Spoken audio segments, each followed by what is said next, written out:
সকাল টিনা। শুভ সকাল আজমির। শুভ সকাল। দর্শক নিশ্চয়ই ভালো আছেন, অন্ততপক্ষে ভালো থাকার চেষ্টা করছেন। আমরাও ভালো থাকার চেষ্টা করছি, কিন্তু মানুষ মানুষের জন্য, জীবন জীবনের জন্য এই ব্যাপারটাই আসলে আমাদেরকে অনেকটাই স্যাড করে দিয়েছে। আমরা অনেকটাই দুঃখিত। কারণ হচ্ছে গত শনিবার যে ভূমিকম্পটি হলো সেখানে কিন্তু মৃতের সংখ্যা ২৫০০ ছাড়িয়ে গেছে।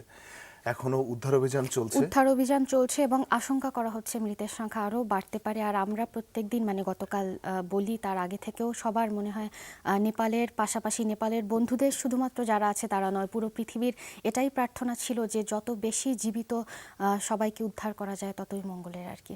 ঠিক তাই, এবং বিভিন্ন সংস্থা চেষ্টা করছে, মানুষ নিজের স্বেচ্ছাশ্রম দিয়ে উদ্ধার কাজে নিয়োজিত রেখেছে নিজেদেরকে, এবং তারই কিন্তু ধারাবাহিকতা এ পর্যন্ত ২৫০০ লাশ উদ্ধার করা হয়েছে, এবং এখনো ধারণা করা হচ্ছে কিছু লাশ আছে যেটা উদ্ধার হয়নি এখন পর্যন্ত। এর মধ্যে জীবিত মানুষের সংখ্যাও কিন্তু আছে। আর প্রত্যেকটা দেশ, বন্ধু দেশগুলো অন্ততপক্ষে হাত বাড়িয়েছে, তারা ভলান্টিয়ার্স পাঠাচ্ছে, মেডিকেল হেল্প পাঠাচ্ছে। আর আমার মনে হয় এটা আরো বেশি যাবে, এটাই কামনা করছি, কারণ নেপালের আসলেই অনেক বেশি হেল্প দরকার এখন। নেপালের প্রতি শুভকামনা জানিয়ে আজকে সকালের বাংলাদেশে আমরা শুরু করলাম। সকালের বাংলাদেশে ১ ঘন্টা জুড়ে নানান রকমের প্রয়োজনীয় অনুষঙ্গের সাথে আমরা দুজন থাকছি। আজমির হাসান কনক আমার নাম, এবং টিনা নন্দী। আজমির টিনা নতুন একটা সকালে অবশ্যই আবারও চলে এসেছে আপনাদের সাথে। নিশ্চয়ই আপনারাও এতক্ষণে বসে গেছেন।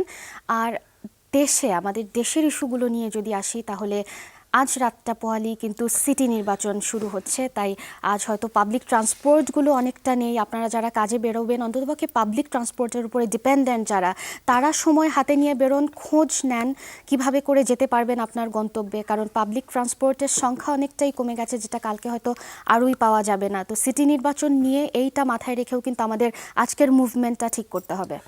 খুবই উপকারী কিছু কথা টিনা আমাদেরকে জানালো, এবং খুবই দরকার হবে হয়তো বা নাগরিক জীবনে এই কথাগুলো। দর্শক, এখন আমরা চলে যাচ্ছি আমাদের মূল আয়োজনে। জানাবো সারা বাংলাদেশের যে আয়োজনগুলো রয়েছে, একটা একটা করে ঢাকা দিয়ে শুরু করছি।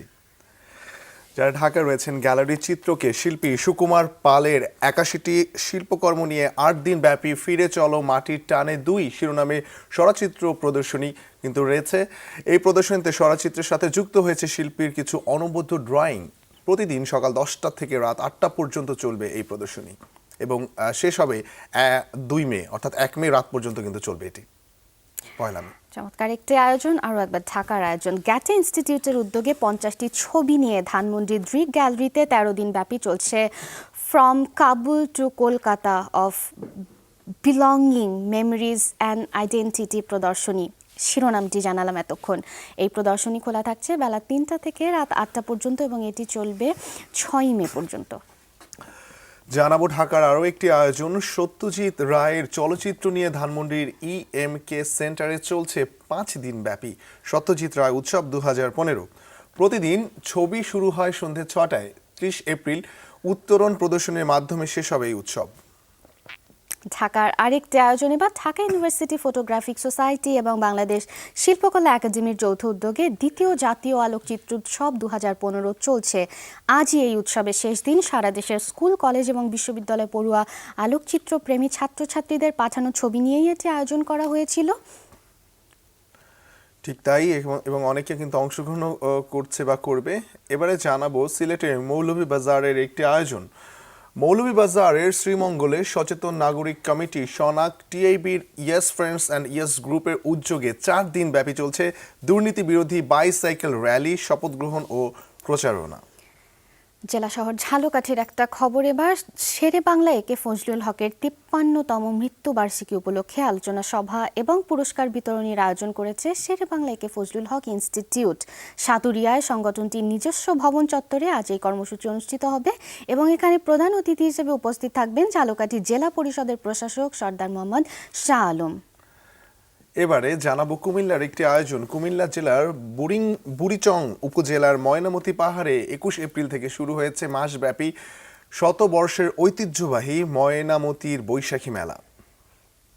বৈশাখী মেলা চলছে দেখা যাচ্ছে সাতক্ষীরার একটি আয়োজন। এবার সাতক্ষীরা শহরের কাটিয়ার সরকারি উচ্চ বিদ্যালয় মাঠে চলছে মাসব্যাপী শিল্প বাণিজ্য মেলা। মেলায় দেশের বিভিন্ন জেলার ৭১টি শিল্প প্রতিষ্ঠানের স্টল থাকছে। সিলেটের একটা আয়োজন জানিয়েছিলাম মৌলভীবাজারে, এবার সিলেটের একটা আয়োজন জানাবো। সেটা হচ্ছে সিলেটের ৭ম বই পড়া উৎসবের উদ্বোধনী অনুষ্ঠান আজ। এই উপলক্ষে বেলা ৩টায় নজরুল একাডেমি মিলনায়তনে আনুষ্ঠানিকভাবে শিক্ষার্থীদের হাতে বই তুলে দেয়া হবে। যুগান্তর স্বজন সমাবেশ আয়োজিত এই বই পড়া উৎসবে সিলেটের বিভিন্ন কলেজ বিশ্ববিদ্যালয়ের প্রায় ২ শতাধিক শিক্ষার্থী অংশ নিচ্ছে। যশোরের একটি আয়োজন এবার যশোরের টাউন হল ময়দানে আজ থেকে শুরু হচ্ছে ১২ দিন ব্যাপী বইমেলা। এই মেলায় এবারের প্রতিপাদ্য থাকছে চেতনার জাগরণে বই। প্রকাশনা শিল্পের সাথে জড়িত ৭টি প্রতিষ্ঠানের স্টল থাকছে মেলায় এবং এটি চলবে ৬ মে পর্যন্ত। কক্সবাজারে যারা রয়েছেন আয়োজনটি তাদের জন্য কক্সবাজারের লাবণী পয়েন্ট থেকে আজ থেকে শুরু হচ্ছে ২ দিন ব্যাপী জাতীয় সার্ফিং প্রতিযোগিতা ২০১৫। এই প্রতিযোগিতায় পুরুষ এবং মহিলা বিভাগে ৭০ জন সার্ফার অংশ নিচ্ছেন। ২৮ এপ্রিল এই প্রতিযোগিতার শেষ দিন। বেশ অনেকগুলো আয়োজন আজও ছিল। আর আমরা মনে হয় এবার সংবাদপত্রের শিরোনামগুলো জানিয়ে ফেলি, কারণ যেহেতু বললাম যে ভূমিকম্প কয়েকদিন ধরে শিরোনামে রয়েছে এবং প্রচারণা শেষ তো হয়েই গেছে, আগামীকাল ভোট, তো ডেফিনেটলি অনেকগুলো ইস্যুজ আমরা পাবো। আজমির, প্রথম আলো থেকে শুরু করছি। অভিযানের নামে ভয় দেখানোর অভিযোগ, কাউন্সিলর প্রার্থীদের বাড়ি বাড়ি পুলিশি তল্লাশি, প্রধান শিরোনাম এটি। এছাড়া কে কার প্রতিশোধ নেবে হাসিনা বলছেন, নীরব প্রতিশোধ নিন বলছেন খালেদা জিয়া। এছাড়া বলছেন কাল ভোট আগ্রহের সঙ্গে সংখ্যাও রয়েছে, বিধ্বস্ত কাঠমান্ডু, নিহত ২৫০০। জানিয়ে দিলাম প্রধান শিরোনামগুলো। যুগান্তর থেকে প্রধান শিরোনাম জানাচ্ছি এবং তার সাথে আরও শিরোনামগুলো জানাচ্ছি। ইস্যু যে দুটো আমি মেনশন করলাম এ দুটোই বড় করে আমার চোখে পড়ছে। যুগান্তরটা খুলে শুরুতেই পড়ছি সেটা হচ্ছে প্রচারণা শেষ, ভোটকাল, মেয়র পদে ৪৮ সহ লড়ছেন ১১৮৮ জন। আর এরপরে ভূমিকম্প প্রসঙ্গে চলে যাই। ফের ভূমিকম্প, দেশ জুড়ে আতঙ্ক উৎকণ্ঠা, নিহত ২, আহত ৮ শতাধিক। এটি রয়েছে যুগান্তরে। আর আবার সিটি নির্বাচন প্রসঙ্গে চলে যাই। সংবাদ সম্মেলনে প্রধানমন্ত্রী বলেছেন হত্যাকারী খালেদার কথায় কেউ ভোট দেবে না। আর ভোটারদের উদ্দেশ্যে খালেদা জিয়া বলেছেন ভোটের মাধ্যমে নীরব প্রতিশোধ নিন। এই তো। আর এখানে দেখতে পাচ্ছি যেটা মৃতের সংখ্যা সেটি আমি একটু পড়তে চাচ্ছি। নেপালে নিহত ২৫০০ ছাড়িয়েছে এটি বলছে। আর বড় মাত্রার ভূমিকম্পে ঢাকা হবে অগ্নিকুণ্ড, এটিও রয়েছে যুগান্তরে। এই তো। সমকাল থেকে জানাবো প্রধান শিরোনাম সাথে উল্লেখযোগ্য শিরোনামও। যেমন প্রধান শিরোনাম হচ্ছে জনগণ প্রতিশোধ নিলে কোথায় যাবেন, সংবাদ সম্মেলনে খালেদা জিয়ার প্রতি প্রধানমন্ত্রী, প্রধান শিরোনাম এটি। এবার জানিয়ে দিলাম ভোটের দিন নীরব প্রতিশোধ নিন বলছেন সংবাদ সম্মেলনে খালেদা জিয়া। সকল প্রস্তুতি সমাপ্ত, কাল ভোট। নারায়ণগঞ্জের ৭ খুনের ১ বছর, ৩৫ আসামির মধ্যে ১৩ জনই লাপাত্তা। এছাড়া দুশ্চিন্তায় বিএনপি সিটি নির্বাচন ইস্যুতে, এটিও আলাদা আরেকটি শিরোনাম। আর ধ্বংসস্তূপে আর কত লাশ, নেপালে নিহতের সংখ্যা ২৫০০। আবারও ভূমিকম্পে কাঁপল দেশ, আরও ৬ জনের মৃত্যু। আচ্ছা, সর্বশেষ আমি যেখান থেকে শিরোনাম জানাচ্ছি সেটা হচ্ছে দ্য ডেইলি স্টার। শুরুতেই দেখতে পাচ্ছি সিটি পোলস 2015-এর খবর। শিরোনামে বলছে polling agents hard to sign. আর এরপরে ভূমিকম্পের সচিত্র প্রতিবেদন যেটি রয়েছে রেডিংকে ডেইলি স্টার বলছে ডেথ টোল 25,000 এগেইন বলে একটা এক্সক্লামেটরি সাইন দেওয়া রয়েছে। Third quake hits Nepal, electricity cut off, communication systems jammed. এটি রয়েছে দ্য ডেইলি স্টারে। ওয়েকআপ কল বলে একটি শিরোনাম দেখতে পাচ্ছি। আর সিটি নির্বাচন প্রসঙ্গে প্রধানমন্ত্রী এবং খালেদা জিয়ার স্টেটমেন্টও দেখতে পাচ্ছি প্রথম পাতায় ডেইলি স্টারের। এই তো, তার মানে সংবাদপত্রগুলোতে আসলে প্রথম পাতা জুড়ে অন্ততপক্ষে সিটি নির্বাচন এবং ভূমিকম্প, দেশ এবং নেপালে, এগুলোই প্রধানত জায়গা পেয়েছে প্রথম পাতা জুড়ে, অনেকটা জায়গা জুড়ে। ঠিক তাই দর্শক, আমরা জানিয়ে দিলাম আপনাদেরকে প্রধান শিরোনামগুলো বিভিন্ন দৈনিকের। এই পর্যায়ে আমরা একটা ছোট্ট বিরতি নেব। বিরতির পরে দুজন অতিথি আমাদের সাথে যুক্ত হবেন, আপনিও সাথেই থাকুন।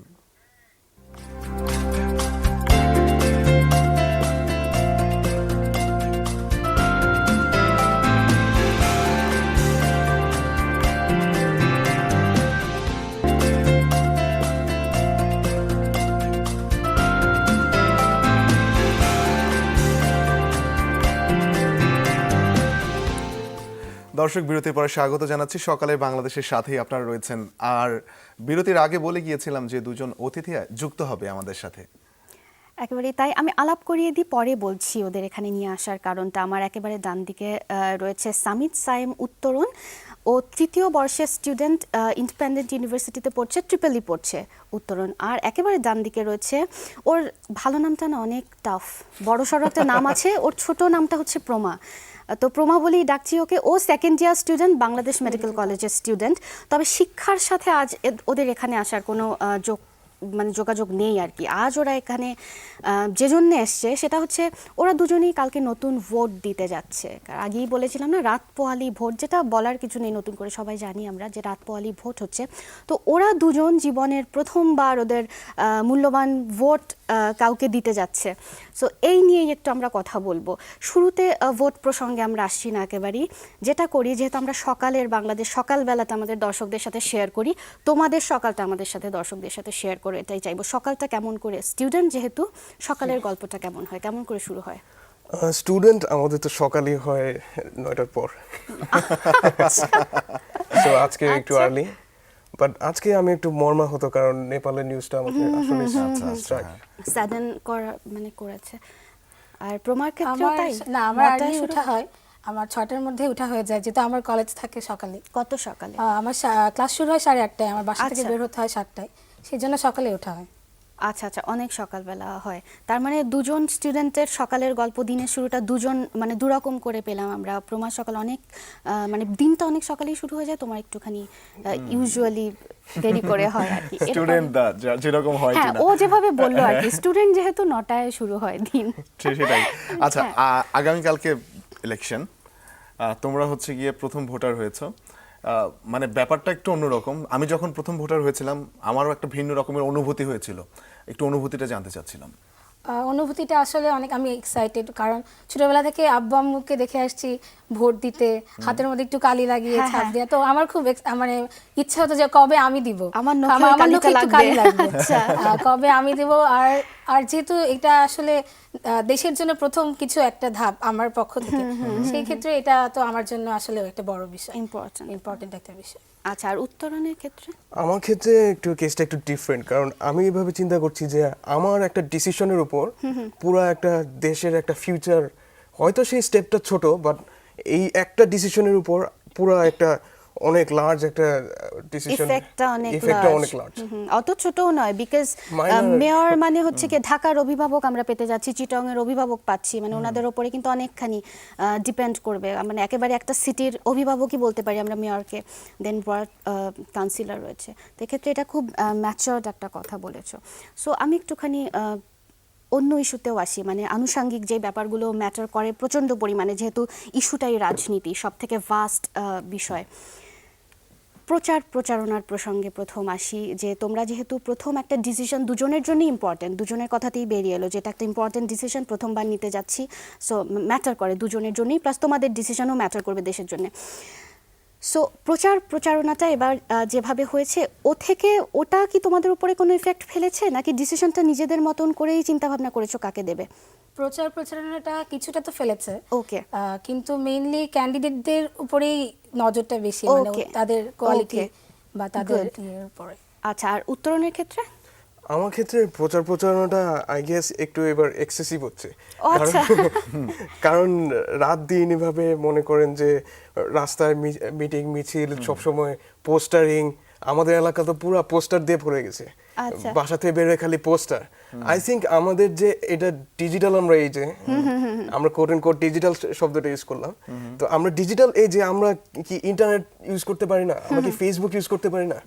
এখন কিন্তু আসলে ফেসবুকে বা ডিজিটাল যুগেও এবার দেখলাম টিনা এসএমএস পেয়েছি, ওভাবেও হয়েছে, এক্স্যাক্টলি ওভাবেও হয়েছে, মানে সব রকম ভাবেই হয়েছে না, ওটা তো ঠিক আছে, ক্যান্ডিডেটদের সাইড থেকে ওনারা তো চেষ্টা করবেনই না যে ওনাদের প্রচারণাটা ওরকম ভাবে করতে, কারণ লোকেদের জানাতে। তোমরা ধরো এই জেনারেশন যেরকম আমি বলি অনেক বেশি সচেতন, কারণ আমরা বাইরে বেরোই, আমাদের অনেক বড় সার্কেল আছে, আমরা রাজনীতিটাকে আমরা আমাদের মতন করে দেখি, সো অনেকেই তো জানেও না ব্যাপারটা, তো প্রচারণা তো ওনাদের উপরে এফেক্ট ফেলেই আর কি।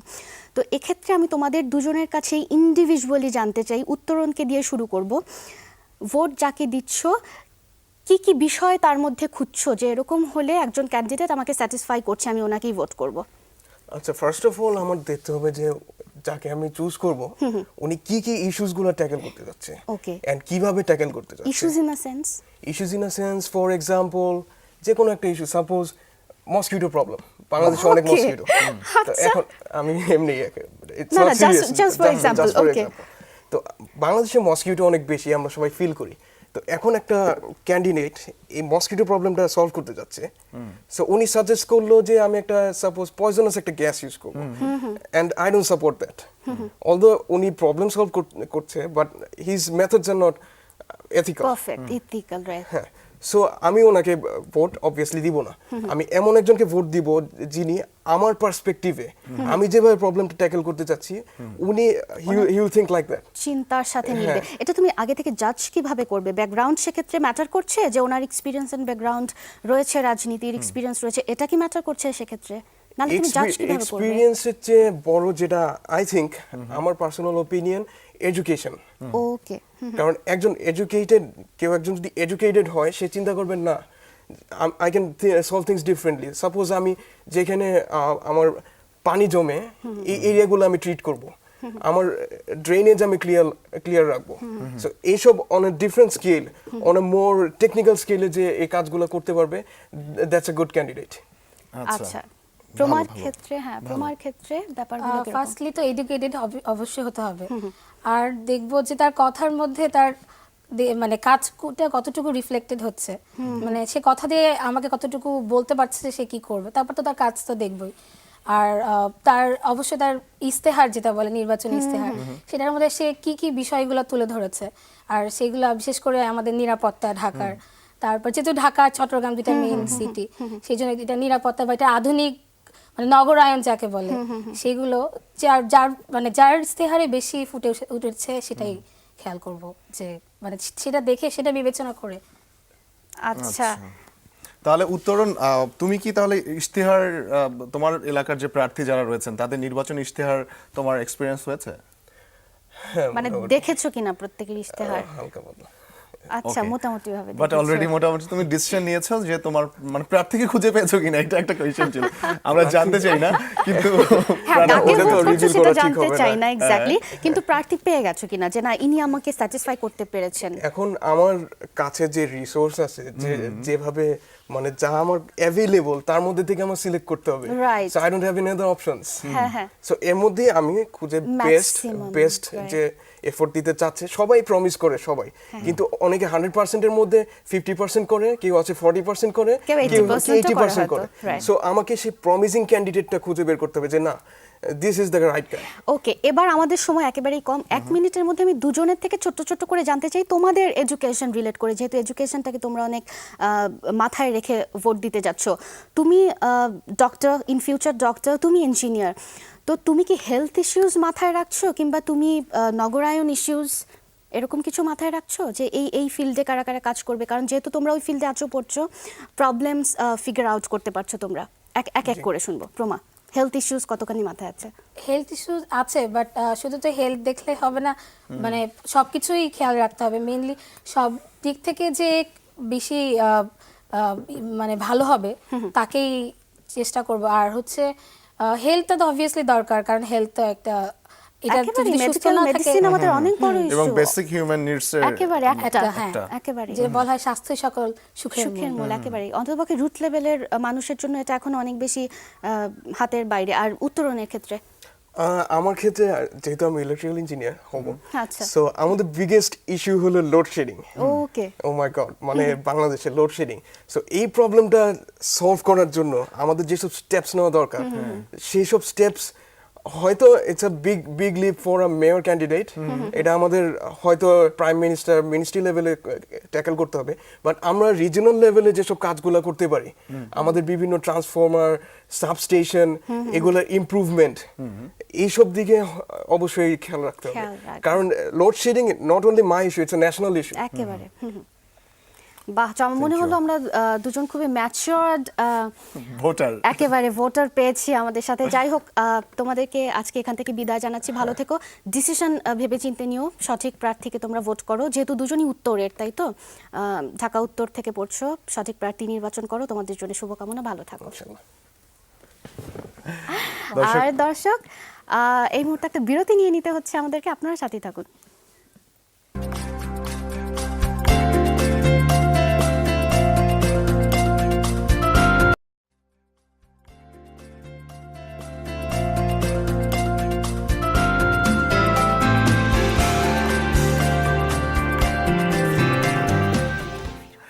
দর্শক বিরতির পরে স্বাগত জানাচ্ছি।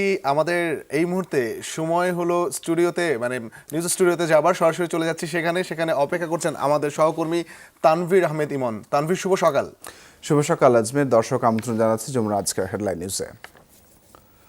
শেষ হলো 3 সিটি কর্পোরেশন নির্বাচনের প্রচারণা। রাত 12টায় শেষ হয় এই সময়সীমা।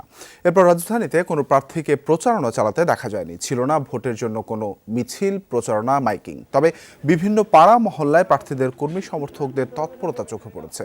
বিভিন্ন স্থানে পোস্টার লাগায় তারা। তাদের দাবি, ঝড় বৃষ্টিতে নষ্ট হয়ে যাওয়া পোস্টারগুলো বদলে দিচ্ছেন তারা। এর আগে সুষ্ঠু নির্বাচন নিয়ে সংশয় জানান ঢাকা উত্তরের বিএনপি সমর্থিত মেয়র প্রার্থী তাবিথ আউয়াল। আর গাড়িবহর নিয়ে প্রচারকালে আওয়ামী লীগ সমর্থিত মেয়র প্রার্থী আনিসুল হকের দাবি, অল্প সময়ের প্রচারে তিনি ভোটারদের আস্থা অর্জন করেছেন। প্রচারে বাধা দেওয়ার অভিযোগ করেন জাতীয় পার্টি সমর্থিত প্রার্থী বাহাউদ্দিন বাবুল। এদিকে শনিবার গভীর রাতে গাড়িতে হামলা প্রসঙ্গে মেয়র প্রার্থী মাহিবি চৌধুরী জানান, রাজনৈতিক দল নয়, ব্যক্তিগত আক্রমণের শিকার হয়েছেন তিনি। এদিন প্রশাসন, নির্বাচন কমিশন ও আওয়ামী লীগ একই সুতোয় গাঁথা, এমন অভিযোগ করেছেন ঢাকা দক্ষিণে বিএনপি সমর্থিত মেয়র প্রার্থী মির্জা আব্বাসের স্ত্রী আফরোজা আব্বাস। এ সময় তিনি বলেন, শেষ মুহূর্তেও মির্জা আব্বাসের জামিন ঝুলিয়ে রাখা আদালতের ওপর সরকারি হস্তক্ষেপ ছাড়া আর কিছু নয়। তবে তার প্রতিদ্বন্দ্বী সাইদ খোকনের প্রচারণায় শেষ দিনেও কারো বিষয়ে কোনো অভিযোগ ছিল না। নির্বাচিত হলে জনগণের সাথে বিরোধী পক্ষকেও নিরাপদে রাখার প্রতিশ্রুতি তার। বিএনপি চেয়ারপারসন খালেদা জিয়া বলেছেন, ঠুটো জগন্নাথ কমিশনের অধীনে সিটি নির্বাচনে অংশ নেওয়া একটি টেস্ট কেস। ঢাকা ও চট্টগ্রামে বিএনপি সমর্থিত প্রার্থীদের ভোট দিয়ে নীরব বিপ্লব ঘটানোর আহ্বান জানিয়েছেন তিনি। রোববার গুলশানের রাজনৈতিক কার্যালয়ে সংবাদ সম্মেলনে তিনি এই আহ্বান জানান। খালেদা জিয়া অভিযোগ করেন, সরকার সমর্থিত প্রার্থীদের জয়ী করতে সেনা মোতায়েনের সিদ্ধান্ত বদল করেছে নির্বাচন কমিশন। প্রধানমন্ত্রী শেখ হাসিনা বলেছেন, মনুষ্যত্ব বোধ সম্পন্ন কোনো ব্যক্তি পেট্রোল বোমায় মানুষ হত্যাকারীদের ভোট দেবে না। জনগণ নাশকতাকারীদের কখনো ক্ষমাও করবে না। রোববার গণভবনে সংবাদ সম্মেলনে এসব কথা বলেন প্রধানমন্ত্রী। বিএনপি চেয়ারপারসনের সংবাদ সম্মেলনকে মিথ্যার ফুলঝুরি বলে মন্তব্য করেন শেখ হাসিনা। জানান, নাশকতার ঘটনায় হুকুমের আসামি হিসেবে বিএনপি নেত্রীর বিচার হবেই। প্রধানমন্ত্রী সাংবাদিকদের উদ্দেশ্যে বলেন, সহিংসতার সেসব ঘটনা মিডিয়ায় তুলে ধরা হয়েছিল, জনগণ তা কখনো ভুলবে না।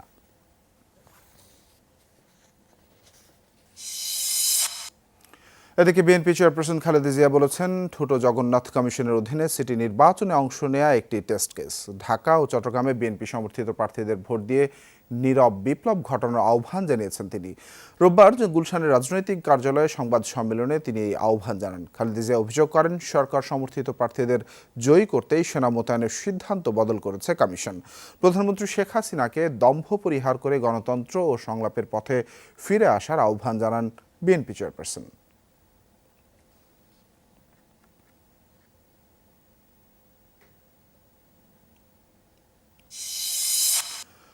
ভয়াবহ ভূমিকম্পে নেপালে নিহতের সংখ্যা ২৫০০ ছাড়িয়েছে। আহত হয়েছে ৬,০০০-এরও বেশি মানুষ। দুর্যোগ কবলিত এলাকায় দেখা দিয়েছে তীব্র খাদ্য ও পানি সংকট।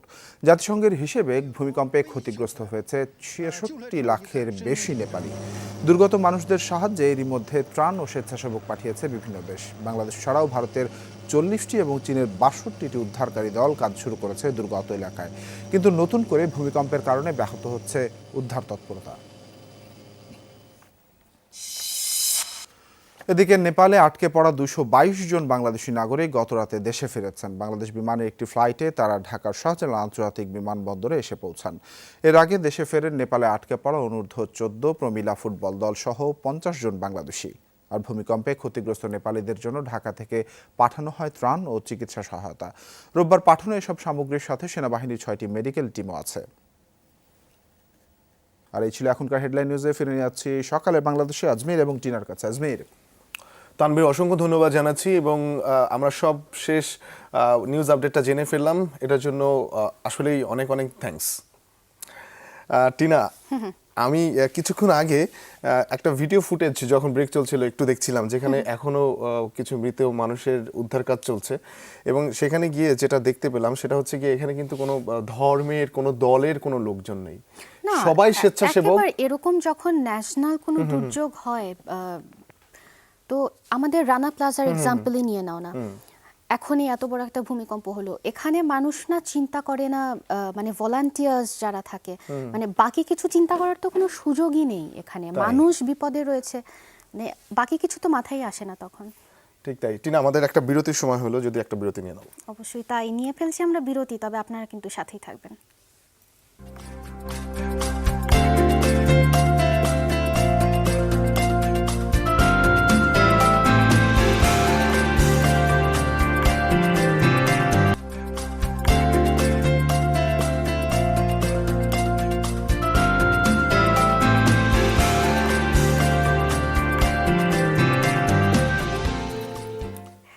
দর্শক, শেষ বিরতির পরে ফিরে এলাম। আপনাদেরকে আর একবার স্বাগত আমাদের এই আয়োজনে। আর আমরা প্রত্যেকে জানি যে আবহাওয়ার কি অবস্থা, কতটা কঠিন সময়ের মধ্য দিয়ে আমরা যাচ্ছি। তো এই মুহূর্তে আবহাওয়া বার্তাটাই আমরা নিয়ে নিচ্ছি, দেখছি নতুন কোনো আশঙ্কা থাকছে কিনা আমাদের জন্য। রুবি জানিয়ে দিচ্ছে ওয়েদার আপডেট। রুবি, শুভ সকাল। শুভ সকাল টিনা, শুভ সকাল আজমি। টিনা, তুমি খুব ভালো মতোই জানো যে যদি কোনো ঘূর্ণিঝড়ের কারণে ভূমিকম্প হয় তখনই শুধু সেটা প্রেডিক্ট করা যায়, আদারওয়াইজ কিন্তু ভূমিকম্পকে প্রেডিক্ট করা যায় না। যদি সেটা যেত তাহলে জাপানি সবচেয়ে বোধহয় ভালো টেকনোলজি আবিষ্কার করতো ভূমিকম্পকে প্রেডিক্ট করবার জন্য। তবে একটা কথা সত্য যে সেটা হচ্ছে আপনি প্রকৃতিকে ভালোবাসতে পারেন, ভালোবেসে দেখতে পারেন। এই ধরনের আঘাতগুলো প্রকৃতি আপনাকে করবে না, কারণ অযথা গাছ কেটে ফেলা আর নদী খনন, নদী ভরাট অপরিকল্পিতভাবে সবই খুবই ভয়ঙ্কর একটা রূপ নেবে আমাদের জন্য, আমাদের ভবিষ্যৎ প্রজন্মের জন্য এই পৃথিবীতে। এনিওয়ে, আপনাকে আজকের ওয়েদার ডিটেলসে আমন্ত্রণ জানাচ্ছি, আর সেই সাথে বলে রাখছি সারাটা দিন বৃষ্টি রোদ যেভাবেই কাটুক না কেন আপনি খুব সাবধানে থাকবেন, কারণ এখনকার যেই ঘূর্ণিঝড়ের সময়টাই আসলে খারাপ। এনিওয়ে, আজ খুলনা, বরিশাল, চট্টগ্রাম, সিলেট আর ঢাকা বিভাগের কিছু কিছু জায়গায় আর রাজশাহী, রংপুর বিভাগের 2-1 জায়গায় অস্থায়ী দমকা অথবা ঝোড়ো হাওয়া সহ বৃষ্টি অথবা বজ্রসহ বৃষ্টি হতে পারে। সারা দেশে দিন আর রাতের তাপমাত্রা বাড়তে পারে, এমনটাই বলছে ওয়েদার ফোরকাস্ট। এবার আপনাকে জানিয়ে দিব গতকালকে সর্বোচ্চ এবং সর্বনিম্ন তাপমাত্রা কোথায় ছিল, কত ছিল। সর্বোচ্চ তাপমাত্রা তা ছিল চট্টগ্রামে এবং ছিল 32.8 ডিগ্রি সেলসিয়াস। সর্বনিম্ন বগুড়াতে 19.2 ডিগ্রি সেলসিয়াস। আজকে সূর্যোদয় যা হয়ে গেছে ঠিক 5:27 এবং সূর্য অস্ত যাবে 6:25। এবার বিভাগীয় শহরগুলোর খবর আপনার জন্য যথারীতি। ঢাকা সর্বোচ্চ তাপমাত্রা 29.7 ডিগ্রি সেলসিয়াস, সর্বনিম্ন 20.9 ডিগ্রি সেলসিয়াস। চট্টগ্রাম সর্বোচ্চ তাপমাত্রা 32.8 ডিগ্রি সেলসিয়াস, সর্বনিম্ন 23 ডিগ্রি সেলসিয়াস। রাজশাহী সর্বোচ্চ তাপমাত্রা 29.8 ডিগ্রি সেলসিয়াস এবং সর্বনিম্ন 21.6 ডিগ্রি সেলসিয়াস। রংপুর সর্বোচ্চ তাপমাত্রা 28.8 ডিগ্রি সেলসিয়াস এবং সর্বনিম্ন 20 ডিগ্রি সেলসিয়াস। খুলনা সর্বোচ্চ তাপমাত্রা 30.6 ডিগ্রি সেলসিয়াস, সর্বনিম্ন 22.4 ডিগ্রি সেলসিয়াস। বরিশাল সর্বোচ্চ তাপমাত্রা 30.9 ডিগ্রি সেলসিয়াস, সর্বনিম্ন 22.4 ডিগ্রি সেলসিয়াস। সবশেষে সিলেট সর্বোচ্চ তাপমাত্রা 30.1 ডিগ্রি সেলসিয়াস, সর্বনিম্ন 21.4 ডিগ্রি সেলসিয়াস। এই ছিল আমাদের থাকা ওয়েদার ডিটেলস। টিনা এবং আজমির, এই ছিল আজকের জন্য আমাদের থাকা ওয়েদার ডিটেলস। তোমরা সবাই ভালো থাকো। শুভ সকাল আরও একবার। রুবি, তোমাকেও আরও একবার শুভ সকাল। আর আমার মনে হয় প্রত্যেকে খুব আকাঙ্ক্ষা নিয়ে বসে থাকে অন্ততপক্ষে এই কটা দিন ওয়েদার আপডেটটা জানার জন্য। রুবি, তোমাকে আরও একবার ধন্যবাদ। শুভ সকাল আমার পক্ষ থেকেও রুবিকে এবং যারা আমাদের সাথে এখন যুক্ত হচ্ছেন দর্শক, আপনাদের সবাইকে। এবারে আমরা একটা ছবি দেখাবো, যে ছবিটি দেখাতে চাই সেই ছবিটি পাঠিয়েছেন সাফায়াত হোসেন পিয়াস এবং ছবির শিরোনাম প্রকৃতির আঁকা ছবি, পাঠিয়েছেন নোয়াখালী থেকে।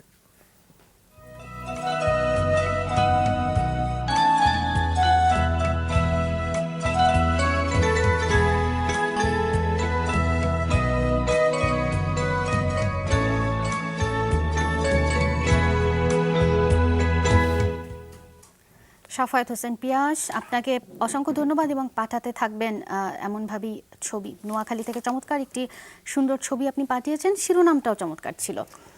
এবারে জানিয়ে দেব যাদের আজকে বিশেষ দিন, জন্মদিন বা বিশেষ যে কোনো ভালো লাগার দিন, যারা আমাদেরকে শুভেচ্ছা জানিয়েছেন সেইগুলো জানাবো। সবার আগে শুরু আমি করছি, তোমাকে একটুখানি এখানে থামিয়ে আমি একটু অ্যাড্রেসটা বলিনি, যেখানে পাঠাবেন facebook.com/সকালে বাংলাদেশ, এখানে ইনবক্স করে আমাদেরকে ছবি পাঠাবেন, জায়গার নামটা মেনশন করে দেবেন যেখান থেকে পাঠাচ্ছেন তুলে ছবিটা, এবং একটা শিরোনাম দেবেন আপনি ছবিটা দেখে আপনার যেটা মনে হয় যে এটাকে এই শিরোনামটা স্যুট করে সেরকম একটা শিরোনাম দিয়ে পাঠিয়ে দেবেন, ব্যাস। এবারে জানাবো শুভেচ্ছা বার্তাগুলো। সবার আগে জানাচ্ছি আমাদের এই পরিবারের একজন সাব্বির আহমেদ সজীব, আজকে তার জন্মদিনে অনেক অনেক শুভেচ্ছা, নিশ্চয়ই অনেক ভালো থাকবে তুমি। এবারে জানিয়ে দিচ্ছি যারা আপনারা যে কমেন্টস, যে শুভেচ্ছা বার্তাগুলো পাঠিয়েছেন। সুলাইমান সামির, আপনি গুড মর্নিং বলেছেন যে আপনি বরিশাল থেকে বলছেন এবং আপনার ছোট ভাই নাদিমের বার্থডে, এছাড়া মেহেদি নিলয়, আপনি রাজশাহী গোদাগাড়ি মেডিকেল কলেজ মোড় থেকে বলছেন যে আজকে আপনার ছোট মামা হেলালের 24তম জন্মদিন। এছাড়া রাকিবুল হাসান রিজন, আপনি বলেছেন যে আপনার বেস্ট ফ্রেন্ড ফাতেমা নূর সেতুর বার্থডে, আমরা যেন উইশ করে দিই। এছাড়া মিলন খান, আপনি বলেছেন যে আজ আপনার আপু তানিয়ার জন্মদিন, তোমরা আপুকে উইশ করে দাও। তিনি মিলন বলছেন ব্রাহ্মণবাড়িয়া থেকে। আচ্ছা, বিজয়নগর, ব্রাহ্মণবাড়িয়া। প্রত্যেককে জন্মদিন, যাদের যাদের প্রত্যেককে জন্মদিনের শুভকামনা। আর যারা যারা জানিয়েছেন আপনাদেরকেও ধন্যবাদ। জানাতে থাকবেন আপনাদের স্বজন, বন্ধু কিংবা নিকট আত্মীয়ের জন্মদিন আমাদেরকে এভাবেই। আর একই অ্যাড্রেসটা আরও একবার তাও বলে দিই, যেহেতু যাওয়ার সময় হয়ে গেছে, যাওয়ার আগে আরও একবার বলে দিচ্ছি, facebook.com/সকালের বাংলাদেশ, এখানেই আমাদেরকে লিখে জানাবেন। দর্শক, সময় বলছে আমাদের যেতে হবে, হট সিট ছাড়তে হবে, কিন্তু চলে যাচ্ছে আবারও আগামীকালকে ফেরার জন্য। আগামীকাল সকাল 7টা 30 সকালে বাংলাদেশ নিয়ে হাসি মুখে আমরা এগিয়ে যাব। এখানে একটা ব্যাপার আছে, yes, একেবারেই একটা ব্যাপার আছে, কারণ আগামীকাল যমুনার সাথেই থাকতে হবে। কালকে যেহেতু সিটি নির্বাচন চলছে, সিটি নির্বাচনের আপডেট সবসময় আপডেটেড থাকার জন্য প্রতি মুহূর্তে আপনাদের যমুনার সাথে থাকতে হবে। তবে সকালের বাংলাদেশের যারা ভক্ত, কাল কিন্তু সকালের বাংলাদেশ নিয়ে আমরা থাকছি না, তবে অবশ্যই ভোটের বিশেষ আয়োজন নিয়ে আমরা থাকছি, তাই জন্য যমুনার সাথে আপনারাও থাকুন। আর আজকের মতো আমরা চলে যাচ্ছি। আপনারা ভালো থাকুন, সাবধানে থাকুন। যারা ভোট দিচ্ছেন সঠিকভাবে, ধীরস্থিরভাবে সঠিক ক্যান্ডিডেটকে নির্বাচন করুন। ভালো থাকবেন। ভালো থাকবেন।